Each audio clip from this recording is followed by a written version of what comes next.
ॐ शन्नो मित्रः शं वरुणः शन्नो भवत्वर्यमा शन्न इन्द्रो बृहस्पतिः शन्नो विष्णुरुक्रमः नमो ब्रह्मणे नमस्ते वायो त्वमेव प्रत्यक्षं ब्रह्मासि त्वमेव प्रत्यक्षं ब्रह्म वदिष्यामि ऋतं वदिष्यामि सत्यं वदिष्यामि तन्मामवतु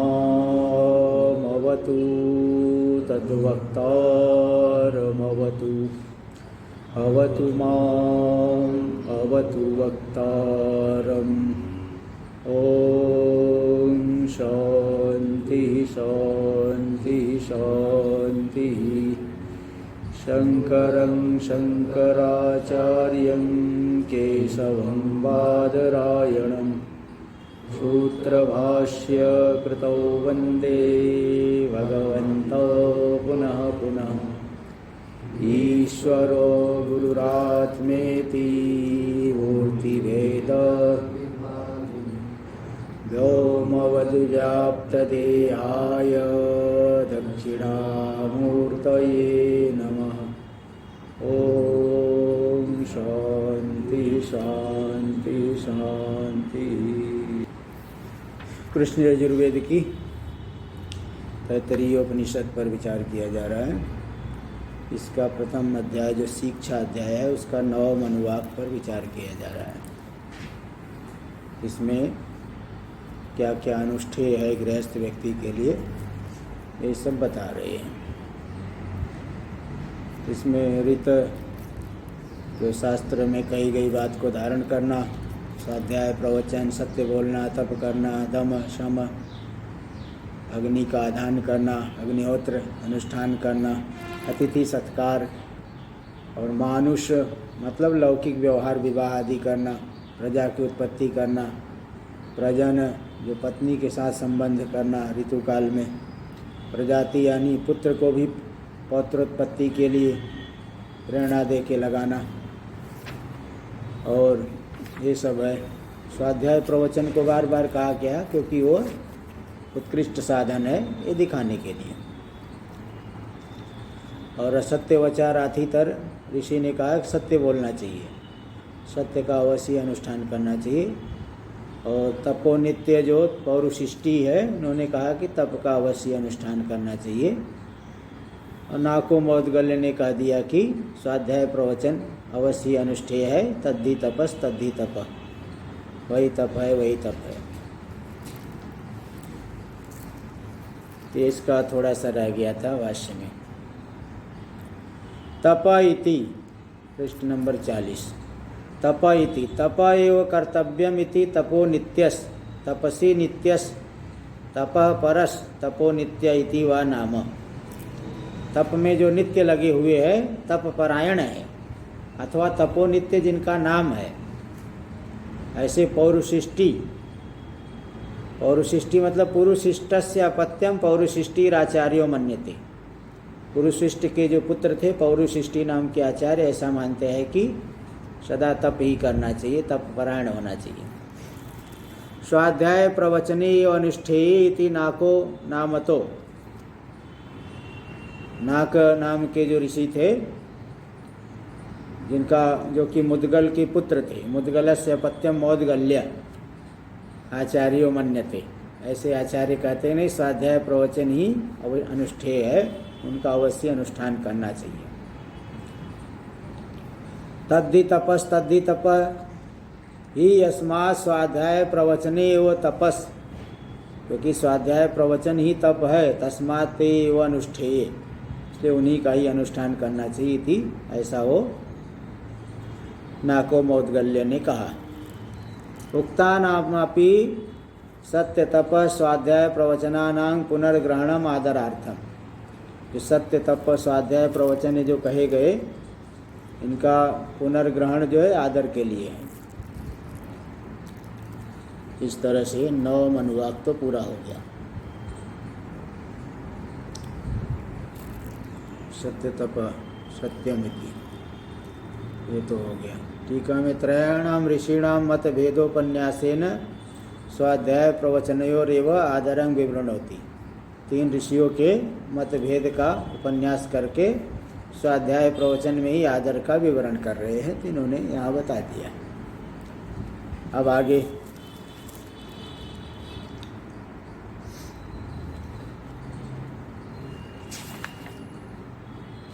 देखिए, अगला अनुवाक भी स्वाध्यायनी पाठ के लिए, जप के लिए।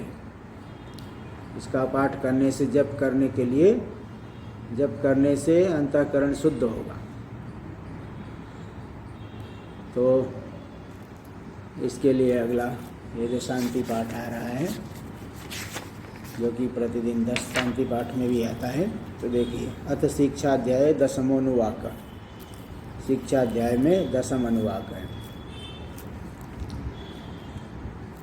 अहं वृक्षस्य रेरिवा कीर्ति पृष्ठं गिरेरिव ऊर्ध्वपवित्रो वाजिनीव स्वमृतमस्मि द्रविडं शवर्चसं सुमेधामृतोक्षितः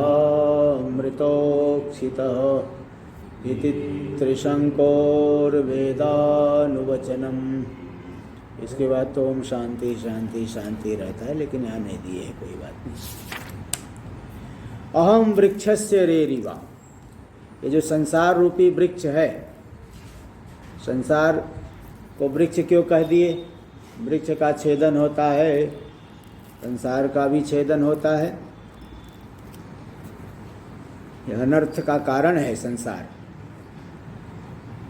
इसलिए इसका छेदन करना चाहिए। अत्यंत अनर्थ देने वाला, जैसे वृक्ष जो है हरे भरे पत्तों से युक्त होकर के बड़ा आकर्षक दिखता है, इसीलिए इसी तरह से यह संसार भी बहुत आकर्षक दिखाई पड़ेगा।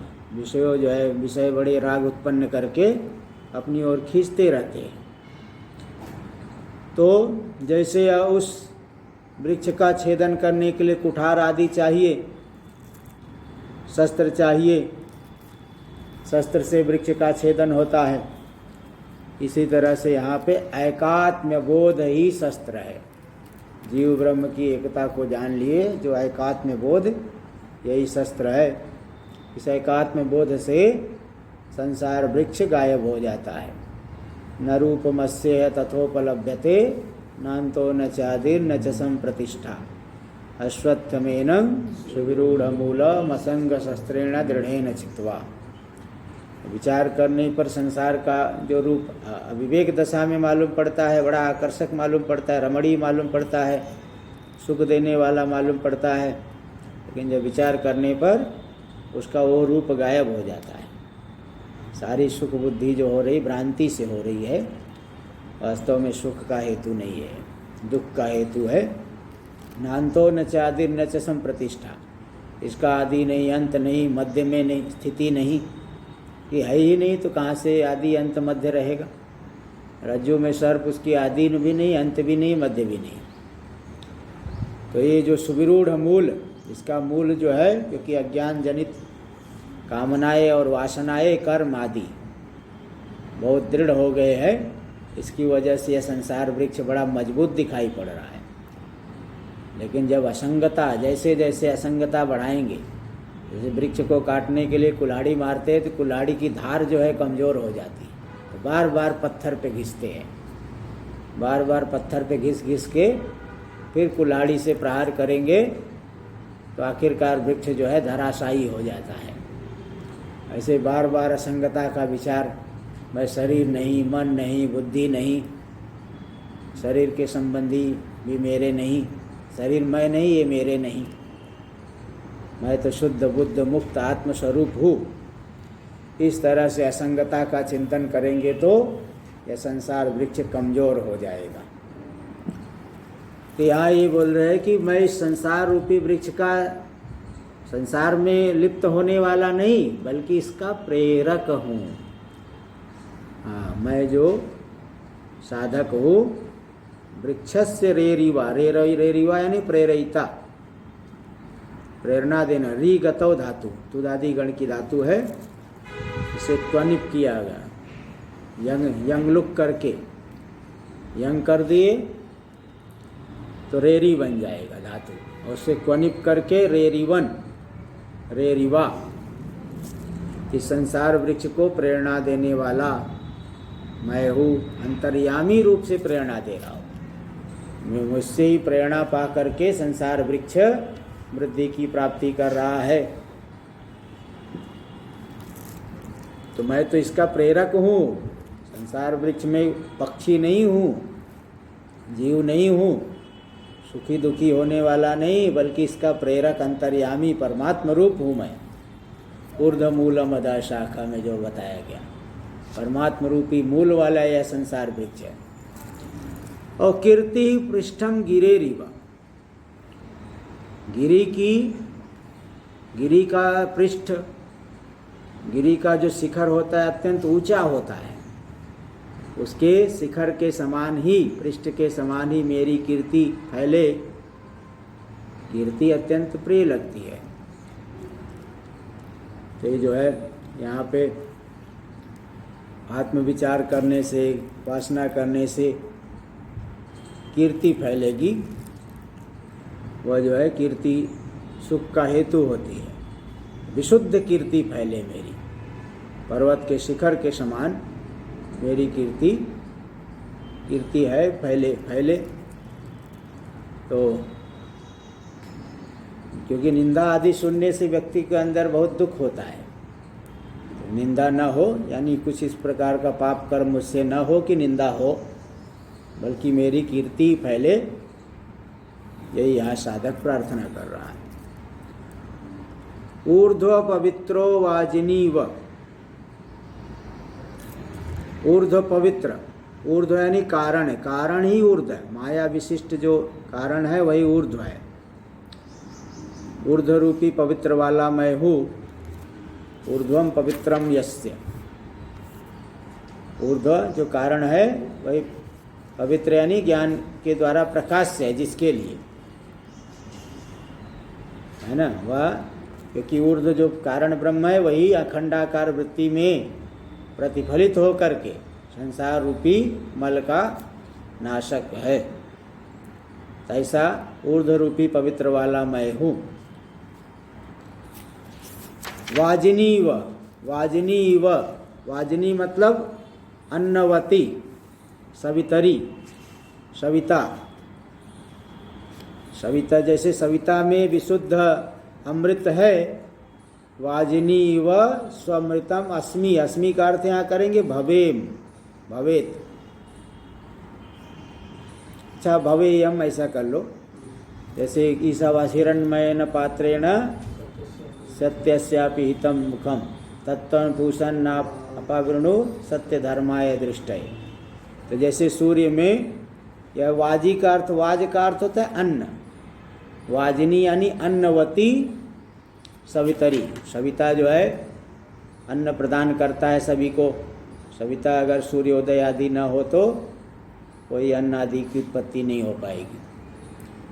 तो अन्न वाले जो, अन्न का अर्थ कर्म फल भी किया जाता है, कर्म फल देने वाले, क्योंकि सविता को प्रत्येक कर्म का साक्षी माना जाता है। कर्म साक्षिणे भास्कराय नमः, कर्म के साक्षी माना जाता है।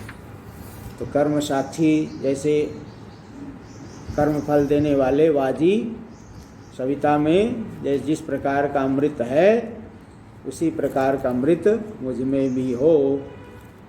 उस प्रकार का अमृतमय मैं हूँ, मैं वही अमृतमय हूँ। अस्मि का अर्थ भवेत, अथवा मुझ में भी अमृत हो, सूर्य के समान मुझ में भी अमृत हो। द्रविणं सवर्चसम, द्रविण, द्रविण यानी धन, सुवर्ण, सवर्चसम, सवर्चस विशेष, दीप्तिमान द्रविण। वैसे तो द्रविण तो दीप्तिमान होता ही है, लेकिन दीप्तिमान सवर्चस विशेषण लगाने से तेजस्वी जो दैव वित्त, उस दैव वित्त वाला मैं हूँ। दीप्तिमान दैववित्त रूपी द्रविण वाला मैं हूँ, उस प्रकार का द्रविण मुझ में हो। मानुष वित्त दैववित्त, गो भू हिरण्य आदि को मानुष वित्त कहा जाता है, और देवता का ज्ञान आदि उसको दैववित्त कहा जाता है। इस तरह उस प्रकार के द्रविण वाला मैं हो जाऊं, अथवा आत्म तत्व का ज्ञान ही सबसे बड़ा द्रविड़ है, सुखात्मक द्रविड़, सुखात्मक धन है।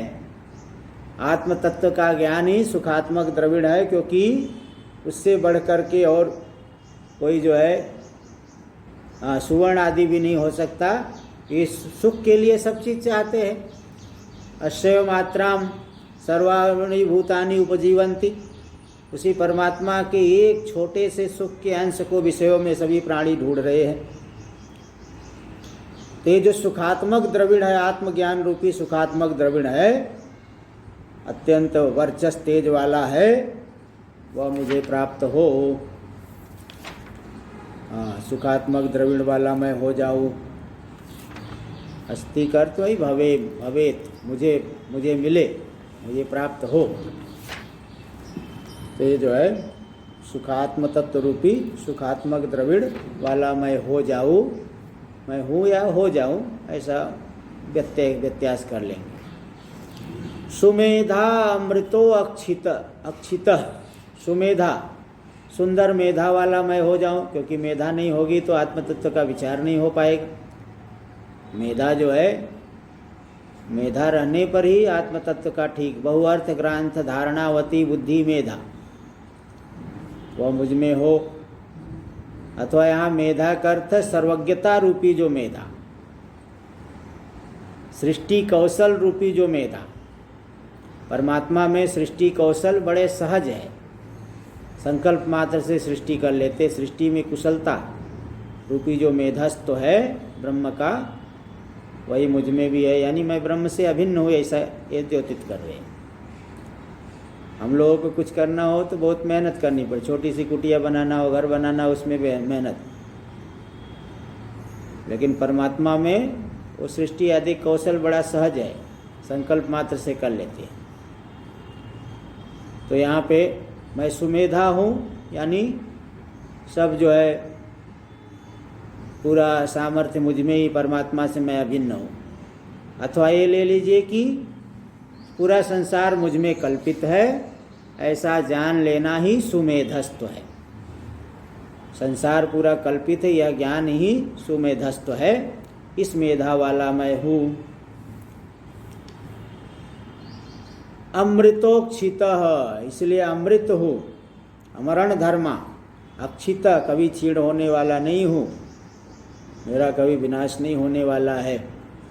कोई भी षड्भाव विकार से मैं रहित हूँ, कोई भी विभाव विकार मुझ में नहीं है। अमृत स्वरूप हो और कभी छीड़ वाला होने वाला नहीं हो। तो इस तरह से इति त्रिशंकोर वेदानुवचनम, त्रिशंकु नाम के एक ऋषि थे, तत्ववेत्ता, उन्होंने तत्व को जान लिया। वैसे तो पुराणों में आता है जो है त्रिशंकु नाम के एक राजर्षि थे, तो वो स्वर्ग जाना चाहते थे, इसी शरीर से ही स्वर्ग जाना चाहते थे। वशिष्ठ मुनि के पास गए, वशिष्ठ ने मना कर दिया, निषेध कर दिया, नहीं, इस शरीर को छोड़ कर ही स्वर्ग जाया जा सकता है, इस शरीर से नहीं जा सकता। फिर वो विश्वामित्र के पास गए, और विश्वामित्र और वशिष्ठ मुनि का जो है बड़ा इस समय विवाद चल रहा था।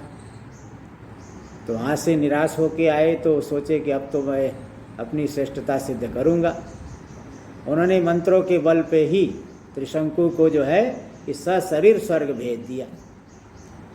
फिर इंद्र देखे, अरे ये तो सारा नियम भी खराब हो रहा है, बताओ मनुष्य शरीर लेके यहाँ पहुँच गया। ढकेला, वहाँ से नीचे गिरने लगे, चिल्लाए गुरुदेव बचाओ बचाओ। फिर उन्होंने मंत्रों के बल से बीच में ही रोक दिया और उनके लिए त्रिशंकु के लिए नई सृष्टि कर दी। नई सृष्टि जो है, कई चीज़ें जो है, इसलिए भैंस आदि का दूध नहीं पीते, वो विश्वामित्र की सृष्टि मानी जाती है। गेहूं को खाते हैं, जौ जौ जौ जो है वो ऐसी पहले की सृष्टि है, लेकिन गेहूं आदि जो है वो विश्वामित्र की सृष्टि ऐसा कुछ माना जाता है। तो कई चीज़ें उन्होंने फिर त्रिशंकु को बीच में ही रोक दिया, नई सृष्टि किया विश्वामित्र ने, ऐसा भी आता है। लेकिन यहाँ त्रिशंकु जो है तत्ववेत्ता है, यहाँ पे त्रिशंकु ऋषि तत्ववेत्ता है। तो तत्व के अनुभव के अनंतर वेदानुवचन, वेद यानी अनुभव, वेदनम वेद, वेदन तत्व वेदन के अनंतर अनुवचन, अनुभव का प्रकटीकरण। जैसे वामदेव ऋषि ज्ञान होने के पश्चात गर्भ में ही चिल्लाए, अपनी सर्वात्मकता का ख्यापन किए, ऐसे त्रिशंकु ऋषि जो है ज्ञान होने के अनंतर ऐसा जो है कर रहे हैं, अपनी स्थिति का कथन कर रहे हैं। अनुभव के अनंतर जो है वचन, अपनी ज्ञान रूपता का ख्यापन कर रहे हैं। तो साधक ऐसा, साधक भी प्रार्थना कर रहा है कि हमारे अंदर भी आए। शांति पाठ करने से एक तो विघ्न दूर होते हैं। अब ये कहेंगे भाई ज्ञान होने के अनंतर तो विघ्न होता ही नहीं, फिर क्या विघ्न दूर करना। तो बोले नहीं, ऐसे हो सकता है वहाँ पे भी, एकदम दृढ़ परोक्ष होने के बाद तो नहीं, किंतु आपात ज्ञान, श्रुतादि ज्ञान के बाद भी विघ्न रहता है। इसलिए श्रवणायापि बहुभिर्यो न लभ्यो शृण्वन्तोऽपि बहवो यम न विद्यु आश्चर्यो वक्ता कुशलोस्य लब्धा आश्चर्यो ज्ञाता कुशलानुशिष्टा। कि बहुत से लोग ऐसे अभागे हैं कि उनको सुनने को भी नहीं मिलता। शृण्वन्तोऽपि बहवो यम न विद्यु, बहुत से लोग ऐसे सुन करके भी नहीं जान पाते। हाँ, तो श्रुत्वापि न वेद कश्चित आया ना, गीता में आया इस तरह, श्रुत्वापि न वेद कश्चित, सुन करके भी कोई कोई नहीं जान पाता। तो आप विघ्न है कुछ, तो उस विघ्न को दूर करने के लिए यहाँ पे इसका पाठ कर रहे हैं। तो इससे जो है विघ्न भी दूर होंगे और चित्त शुद्ध भी होगा, क्योंकि चित्त शुद्धि के बिना स्वाध्याय का फल नहीं होता, आत्मविचार फलित नहीं होता है, ये यहाँ बताएंगे। चलिए देख लीजिए भाष्य में। आम वृक्ष से रेरिवायति स्वाध्यायार्थो मंत्रामनाय, स्वाध्याय के लिए, जप आदि के लिए, स्वाध्याय के लिए, स्वाध्यायार्थ इति जपार्थ, टीका में दे दिए, स्वाध्याय के लिए मतलब जप के लिए। और जप क्यों करना है, यहाँ कोई उपासना नहीं लेना। मंत्रामनाय मंत्र पाठ इस स्वाध्याय के लिए मतलब जप के लिए। भाष्य में देखिए, स्वाध्यायस्य विद्योत्पत्ते, स्वाध्याय किस लिए है, विद्या की उत्पत्ति के लिए है। उससे विद्या की उत्पत्ति होगी प्रकरणात्, क्योंकि प्रकरण ज्ञान का है, महाप्रकरण ज्ञान का है। प्रकरणात् विद्यार्थं हीदं प्रकरणम, ये जो प्रकरण है विद्या के लिए है, ज्ञान के लिए है। न च अन्यार्थत्वम अवगम्यते, अन्यार्थता उपासना आदि अर्थ के लिए यह प्रकरण नहीं है, विद्या के लिए है। टीका में देख लीजिए, इषित्वा इति शाखां छिन्नति इति वद अन्यत न विनियोजकम श्रुत्यादि प्रमाणम अपि नोपलभ्यते। इषित्वा इति शाखां छिन्नति, यहाँ पे जैसे श्रुति द्वितीया श्रुति आ गई, इसमें देखो दो प्रकार का पाठ है, कहीं कहीं आता है इषित्वा इति छिन्नति और कहीं कहीं आता है कि इषित्वा इति शाखां छिन्नति। तो जहाँ पे शाखां छिन्नति है ना, यहाँ श्रुति प्रमाण साक्षात आ गया, क्योंकि द्वितीय विभक्ति कर रही है, शाखा ये छेदन का कर्म बन रहा है। तो इति इषित्वा इति यानी इत्यनेन मंत्रेण शाखां छिन्द्यात्, तो द्वितीय विभक्ति श्रुति प्रमाण से शाखा छेदन का अंग बन जाएगा इषित्वा यह मंत्र। और जहाँ शाखा में ऐसा द्वितीय विभक्ति नहीं है, वहाँ पे श्रुति लिंग वाक्य प्रकरण वाक्य प्रमाण से होगा। या तो श्रुति प्रमाण शाखाम पाठ होने पर श्रुति प्रमाण से विनियोग होगा, और शाखाम पाठ नहीं होने पर वाक्य प्रमाण से विनियोग होगा। इति छिन्नति, इशित्वा इति मंत्रेण छिन्नति जब आया तो उस वाक्य प्रमाण से पदांतर समव्याहारो वाक्य, तो उस वाक्य में जैसे विनियोजक प्रमाण है श्रुति प्रमाण अथवा वाक्य प्रमाण, इतिवद अन्यत न विनियोजकम श्रुत्यादि प्रमाणम अपि नोपलभ्यते, अन्यत कोई विनियोजक नहीं है, श्रुत्यादि प्रमाण उसकी भी उपलब्धि नहीं होती। इत्याह न च अन्यार्थत्वम अवगम्यते, ये जो प्रकरण है किसी अन्य के लिए नहीं है, स्वाध्याय के लिए ही यहाँ पे मंत्र का पाठ आया है, शांति पाठ, जो कि विश्वाध्याय विद्या की उत्पत्ति के लिए अन्य प्रयोजन इसका उपासना आदि प्रयोजन नहीं है, क्योंकि महाप्रकरण ज्ञान का है। स्वाध्यायेन च विशुद्ध सत्वस्य विद्योत्पत्तिरवकल्पते, स्वाध्याय से जब अंतःकरण शुद्ध होगा, जप आदि करेंगे, अंतःकरण शुद्ध होगा तभी विद्या की उत्पत्ति होगी। जप भी अर्थ ज्ञान पूर्वक करना है, बिना अर्थ ज्ञान पूर्वक जप नहीं करना है, क्योंकि ये तो विद्या का प्रकरण है। अर्थ ज्ञान रहित को तो गधे के समान कहा गया है। यथा खरस चंदन भारवाही भारत से वेत्ता न तो चंदन से, जैसे गधा जो है चंदन भार ढो रहा है, चंदन की लकड़ी, वो केवल वजन को ही देखता है, ये नहीं सोचता कि चंदन की लकड़ी बड़ी महंगी मेरे पीठ पे रखी हुई है। ऐसे ही अगर अर्थ ज्ञान से रहित है तो इसकी कीमत, वेद की मूल्य नहीं जान पाएगा, वेद का महत्व नहीं जान पाएगा। इसलिए अर्थ ज्ञान पूर्वक यहाँ पे जप करना है, जिससे कि ज्ञान की उत्पत्ति हो, अंतःकरण और अधिक शुद्ध हो। स्वाध्यायेन च विशुद्ध सत्वस्य विद्योत्पत्तिरवकल्पते, स्वाध्याय से जब शुद्ध अंतःकरण वाला हो जाएगा तभी विद्या की उत्पत्ति संभव है। अहम, मैं जो हूँ, साधक, वृक्षस्य उच्छेदात्मकस्य संसार वृक्षस्य, वो वृक्षुच्छेदने धातु से बनता है वृक्ष, इसलिए जिसका उच्छेद होता है, ऐसा जो उच्छेदात्मक संसार वृक्ष है, उसका रेरिवा मतलब प्रेरयिता, अंतर्याम्य आत्मना, अंतर्यामी रूप से इस संसार वृक्ष को प्रेरणा देने वाला।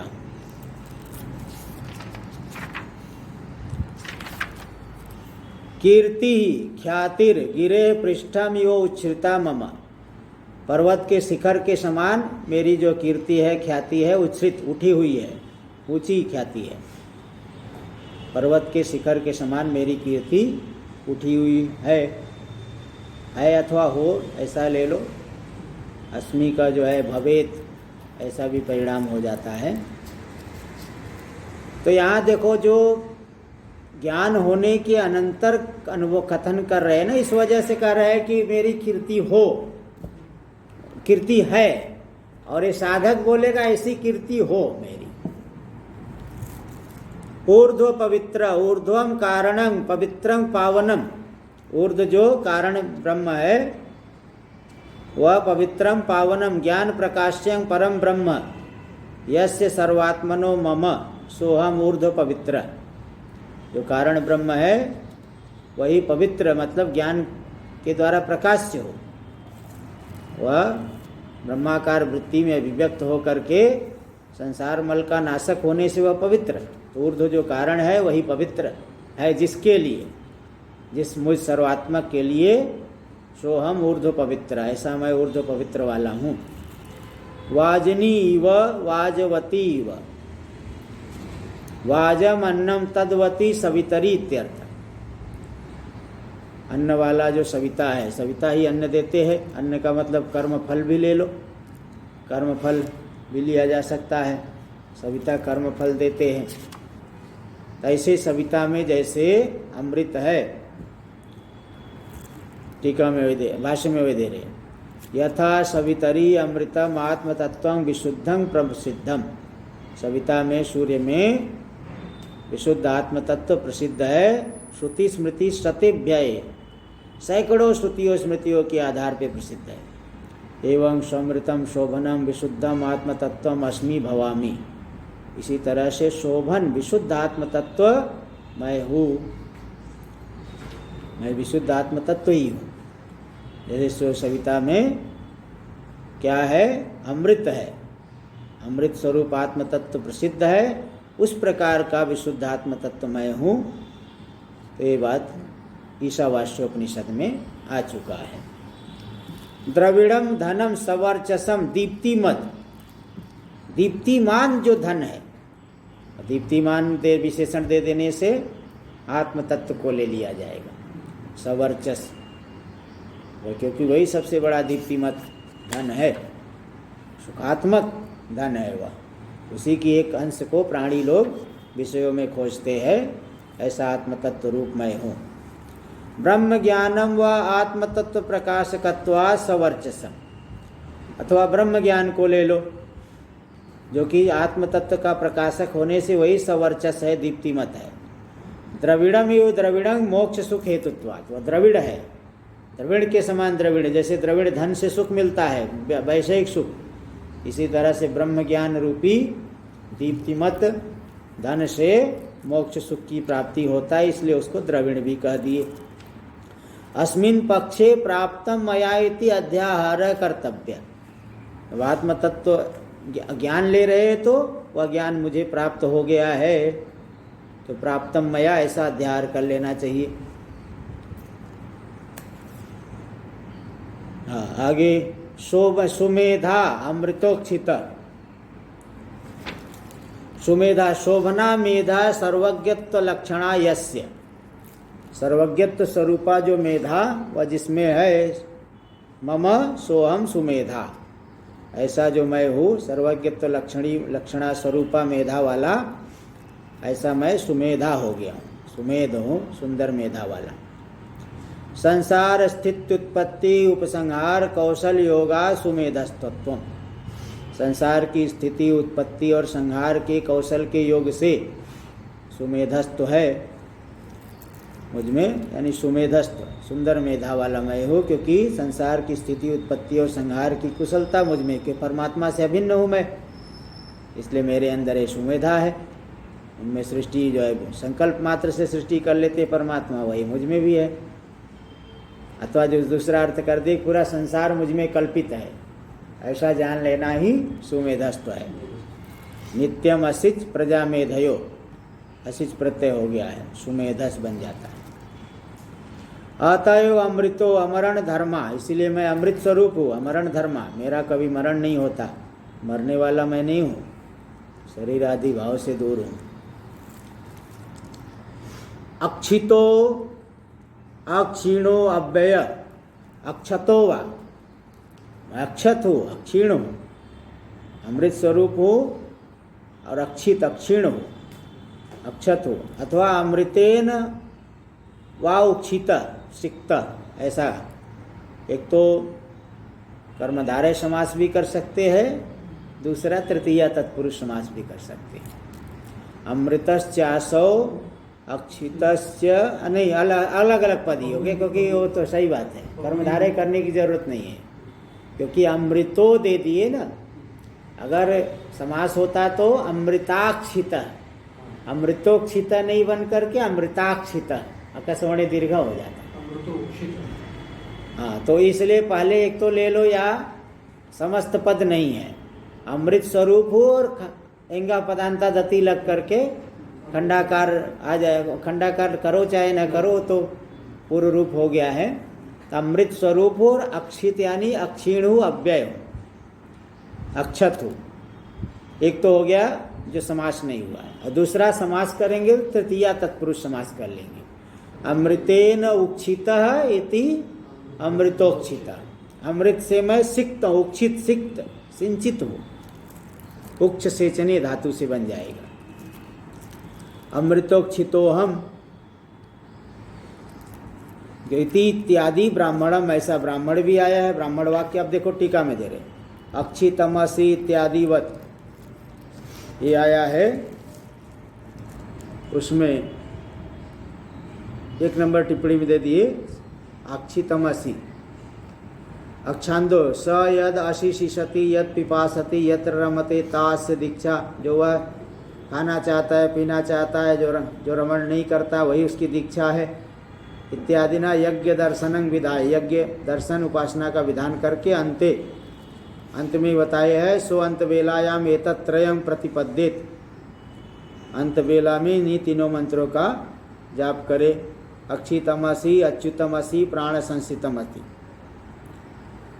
तो ये जो है वाइति उपासक स्मरण कार्य जप्यम मंत्र त्रयम उक्तम।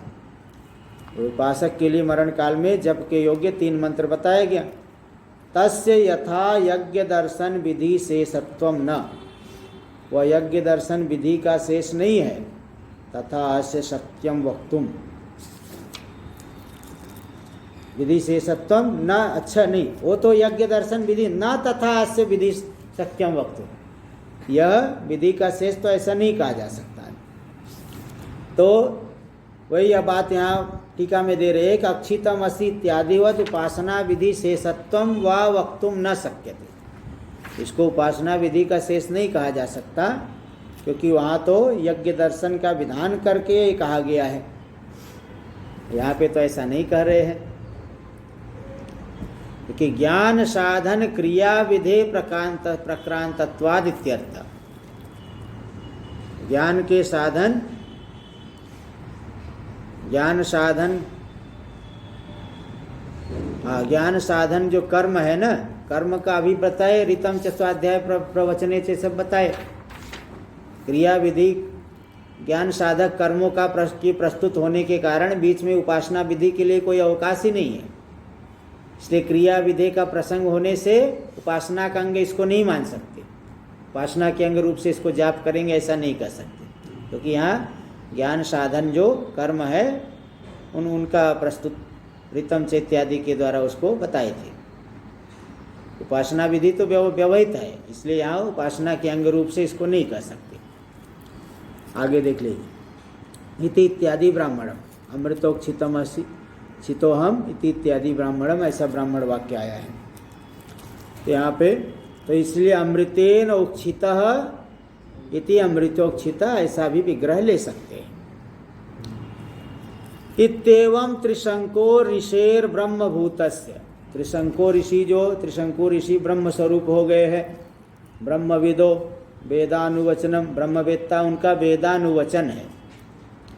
वेदनम, यहाँ वेद का मतलब वेदन लेना, अनुभव के अनंतर अनुवचन। वेदनम आत्मैकत्व विज्ञानम, वेदन हो गया, वेदनम वेद, वेदो वेदनम आत्मैकत्व विज्ञानम। तस्य प्राप्तिम अनुवचनम वेदानुवचनम, उसकी प्राप्ति के पश्चात जो वचन है यही है वेदानुवचन। आत्मना कृतकृत्यता ख्यापनार्थम वामदेव व त्रिशंकुना अर्षेण दर्शनेन दृष्टो मंत्रामनाय आत्मविद्या प्रकाशक। अपनी कृत्यकृत्यता के ख्यापन के लिए ये त्रिशंकु ऋषि के द्वारा जो ये मंत्रामनाय अनुभव किया गया समाधि में, उसी का यहाँ पे वो कथन ही हुआ है।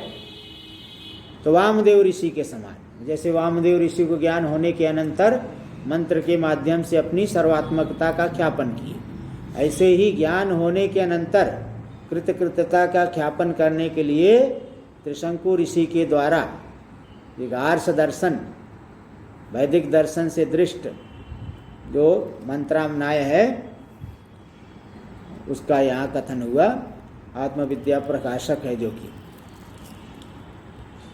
वेदानुवचन है, अनुभव के अनंतर अनुवचन कथन मंत्रामनाय, इसका अनुभव का ख्यापन कर रहा है। अस्य च जपो विद्युत्पत्त्यर्थो गम्यते, इसका जप करेंगे तो विद्या की उत्पत्ति होगी, विद्या की उत्पत्ति के लिए इसका जप यहाँ पे बताया गया है। ऋतम च इत्यादि कर्मोपासना, अच्छा टीका में पहले देख लीजिए।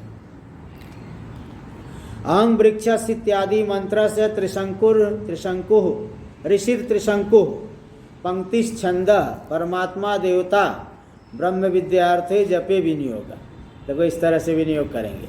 हम वृक्षस इति मंत्र से ऋषि, ऋषि कौन है? त्रिशंकु ऋषि है, उन्होंने वो दृष्टा ऋषि है। पंक्ति छंद है, 5 पाद वाला होने से पंक्ति छंद हो गया। में 5 पाद देखो, 1 2 3 4 5। इति त्रिशंकोर वेदन वो तो अलग से है, 5 उसके पहले 5 पाद है।